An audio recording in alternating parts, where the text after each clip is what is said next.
Nunca pronunció mi nombre como si le perteneciera. Para ella, yo era el secreto que caminaba, la evidencia de una vida que prefería olvidar. Y yo, durante casi 2 décadas, viví en la periferia de su afecto, como una extraña invitada en la casa donde se suponía que debía ser hija.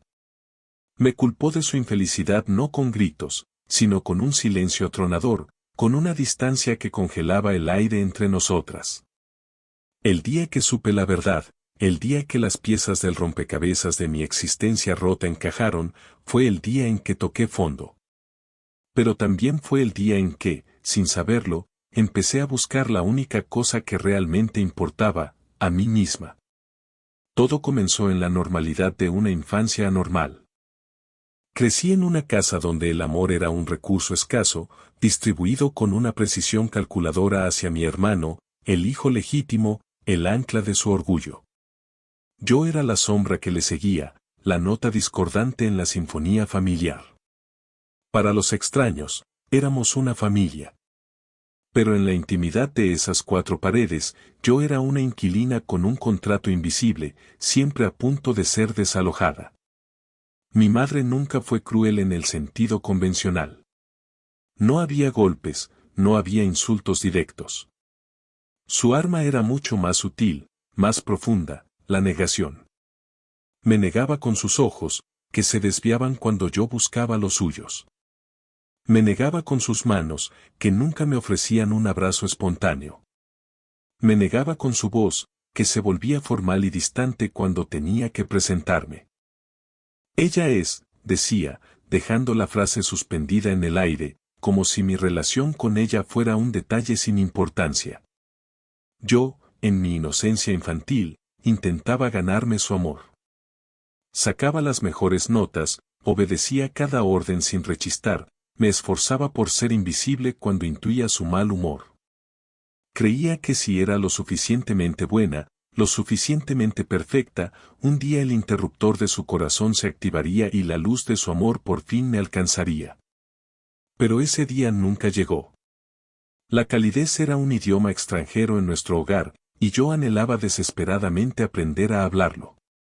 El día de la ruptura llegó como llegan todos los desastres, sin previo aviso, en una tarde de sol indiferente. Tenía 16 años. Una discusión familiar, una de tantas, escaló hasta convertirse en un campo de batalla de verdades reprimidas. Mi tío, hermano de mi madre, harto de décadas de pretensiones, dejó caer la bomba. Lo hizo con crueldad, casi con indiferencia. Deja de culpar a la niña por tus propios errores, Elena, ella no tiene la culpa de que te enamoraras de un hombre casado. El aire se solidificó. El tiempo se detuvo. Miré a mi madre, esperando que lo negara, que defendiera nuestro frágil mundo de mentiras. Pero su rostro era una máscara de furia y humillación. Sus ojos, por primera vez, se clavaron en los míos, y no vi negación. Vi confirmación. Vi odio. Y entonces, pronunció las palabras que se convertirían en los cimientos de mi infierno personal. No me las dijo a mí, se las escupió a su hermano, pero cada sílaba estaba dirigida a mi alma. ¿Esta niña? Esta niña no es nada. Fue un error. Un error que arruinó mi vida y del que nunca pude deshacerme. No fue un grito. Fue un susurro venenoso, letal. En ese instante, todo lo que yo creía ser se desintegró. No era hija. Era un error. No era parte de una familia. Era la prueba viviente de una falta. El suelo bajo mis pies desapareció, y caí. La caída fue larga y oscura. Los días que siguieron a esa revelación se fundieron en una neblina gris de dolor y confusión. Me encerré en mi habitación, que de repente se sentía como la celda de una prisión. El mundo exterior perdió su color, sus sonidos se volvieron un murmullo lejano. Me miraba al espejo y no reconocía a la persona que me devolvía la mirada. ¿Quién era yo, si no era su hija? Mi identidad, construida sobre la arena movediza de su mentira, se había derrumbado por completo. Me sentía como un fantasma en mi propia casa, más que nunca. Cada pasillo, cada objeto, estaba impregnado de la verdad de mi inexistencia. La silla en la que me sentaba en la mesa era la silla de un error. La cama en la que dormía era la cama de un secreto. Vivir bajo el mismo techo que la mujer que me había negado se convirtió en una tortura diaria. Su presencia era un recordatorio constante de mi ilegitimidad. Dejé de hablarle, y ella pareció aliviada. El silencio entre nosotras ya no era incómodo, era un pacto, un muro que ambas consentíamos. La escuela se volvió un suplicio. Me sentía un fraude. Cuando los amigos hablaban de sus madres, de sus peleas tontas, de sus abrazos reconciliadores, yo sentía una punzada de envidia tan profunda que me dejaba sin aire. Yo no tenía eso. No tenía un ancla. Era un barco a la deriva en un océano de soledad. La desesperación se convirtió en mi compañera constante. Pensamientos oscuros anidaron en mi mente. Sentía que mi vida era un texto escrito con tinta invisible, una página en blanco en el libro de la humanidad. Si mi propia madre, la persona que me trajo al mundo, me consideraba un error, ¿qué valor podría tener yo para nadie más? Toqué el fondo más profundo una noche de lluvia torrencial. La tormenta exterior era un pálido reflejo de la que rugía dentro de mí. Estaba sentada en el suelo de mi habitación, con el eco de sus palabras resonando en mi cabeza, no eres nada. Y por primera vez, me lo creí. Me sentí rota, inservible, una pieza defectuosa en el engranaje del universo. Estaba vacía, hueca por dentro. Era la culminación de años de anhelo insatisfecho, de migajas de afecto que nunca llegaron. Era el punto más bajo de mi existencia, un abismo de absoluta impotencia. Fue en ese abismo, sin embargo, donde una diminuta luz parpadeó. Una chispa de cambio. Sucedió de la forma más inesperada. Mi abuela, la madre de mi padre biológico, a quien apenas conocía, me encontró. Se había enterado de la situación a través de mi tío y apareció en mi puerta una tarde, con sus ojos amables y una calidez que yo nunca había experimentado. No vino con reproches ni con lástima. Simplemente se sentó a mi lado, en el suelo de mi habitación, y esperó a que yo estuviera lista para hablar. Cuando finalmente las palabras salieron, torpes y ahogadas en lágrimas, ella no me interrumpió. Solo escuchó. Cuando terminé, cuando el torrente de dolor se agotó, tomó mi mano. Su piel era suave y cálida. Me miró fijamente y dijo algo que cambiaría el curso de mi vida. Tu madre te dio el nacimiento, pero no te dio la vida. Son dos cosas diferentes. El nacimiento es un evento. La vida es una construcción. Ella no tiene poder sobre lo que construyes a partir de hoy. Tu valor no está en su apellido ni en su sangre. Está en tu corazón, en tu espíritu. Y ya es hora de que empieces a construir tu propio hogar, uno dentro de ti misma. Esas palabras fueron como agua en un desierto. Simples, pero profundas. La idea de que mi vida era mía para construir, independientemente de mis orígenes, era revolucionaria. Era la primera vez que alguien me daba permiso para existir por mi propio mérito. No me prometió que sería fácil. No me dijo que el dolor desaparecería. Pero me dio una herramienta, la perspectiva. Me dio la llave para salir de la celda en la que yo misma me había encerrado. Esa noche, por primera vez en mucho tiempo, no me dormí llorando. Me dormí con una pregunta en la mente: si pudiera construir mi propia vida, ¿cómo sería? La transformación fue un proceso lento, arduo y, a menudo, doloroso. Fue una escalada, no un salto. Comencé a ir a terapia. Mi abuela me ayudó a encontrar a alguien. En esas sesiones, desentrañé el nudo de dolor, ira y vergüenza que llevaba dentro. Aprendí a separar a la mujer que me dio a luz de la idea de madre. Aprendí que su incapacidad para amarme no era un reflejo de mi valor, sino de sus propias heridas y limitaciones. Fue un trabajo agotador. Hubo días en los que sentía que daba 2 pasos hacia atrás por cada uno que avanzaba. Pero seguí adelante. Empecé a construir mi vida ladrillo a ladrillo. Me concentré en mis estudios con una nueva motivación, no para impresionarla a ella, sino para forjar mi propio futuro. Descubrí pasiones que había ignorado. Me uní a un club de debate, donde mi voz, durante tanto tiempo silenciada, encontró fuerza y propósito.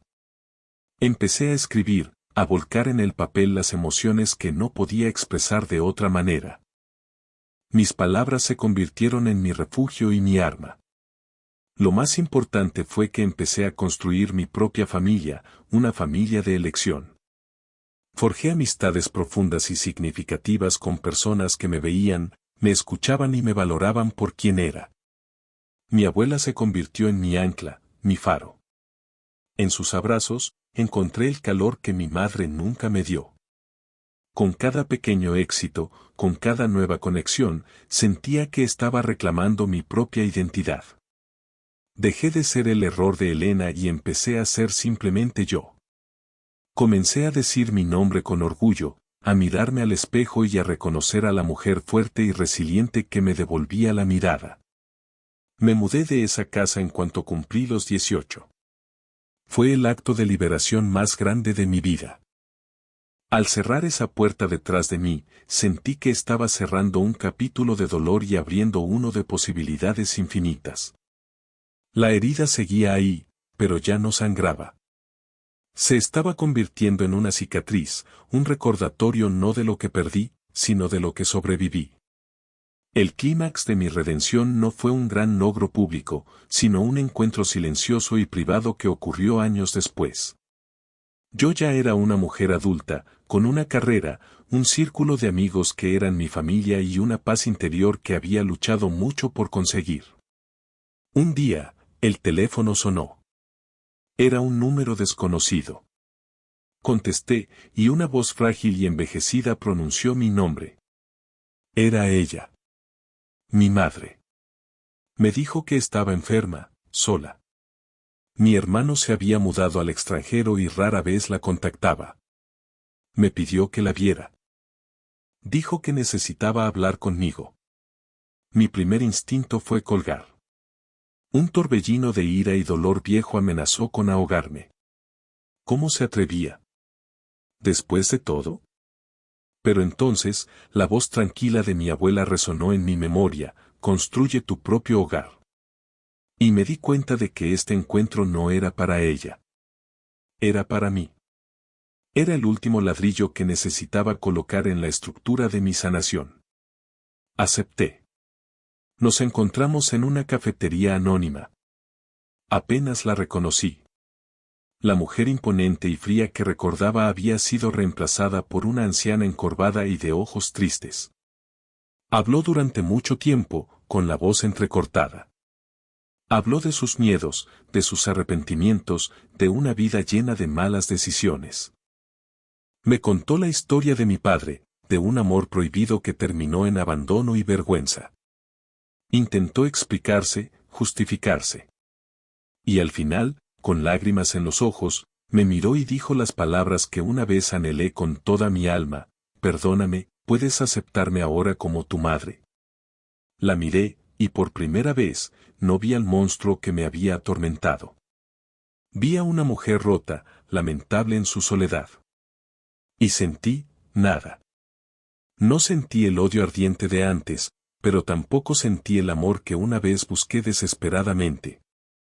Sentí una calma profunda, una distancia serena.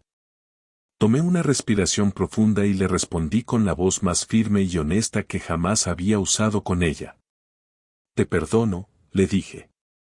Te perdono no para que tú puedas sentirte mejor, sino para que yo pueda ser completamente libre. Te perdono por la herida que me causaste, porque al sanarla, me encontré a mí misma. Pero no puedo darte lo que me pides. No puedes ser mi madre ahora, porque nunca lo fuiste. Una madre es un verbo, no un sustantivo. Es algo que se hace, no algo que se es. Y tú nunca lo hiciste. He construido una vida maravillosa, una vida llena de amor y de propósito, sin ti. Y estoy orgullosa de esa vida. Me levanté, dejé dinero para el café sobre la mesa y me fui.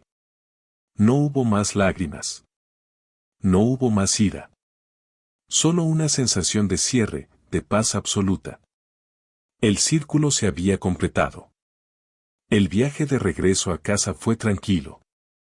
La cicatriz en mi alma se sentía cálida al tacto, una parte de mí que ya no dolía, sino que contaba una historia de resiliencia.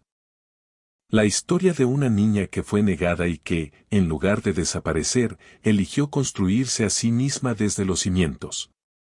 Mi vida no fue definida por la mujer que me dio el nacimiento, sino por la mujer en la que yo elegí convertirme. Y esa es la lección final que he aprendido. Tu historia no la escribe la persona que te infligió la herida. La escribes tú, con cada decisión que tomas para sanar, para crecer, para amarte. Si alguna vez te han hecho sentir que no perteneces, que eres un error, que no eres suficiente, recuerda esto, tu valor no es una posesión que otros puedan darte o quitarte. Es una verdad intrínseca, una luz dentro de ti que nadie puede extinguir. El poder de definir quién eres te pertenece solo a ti. No necesitas la aceptación de quien te negó para estar completo. Tu hogar no está en la aprobación de otros, sino en la fortaleza y el amor que construyes dentro de ti mismo. Reclama tu historia. Honra tu cicatriz. Y construye una vida tan hermosa y fuerte que se convierta en el testimonio de tu propia y magnífica existencia.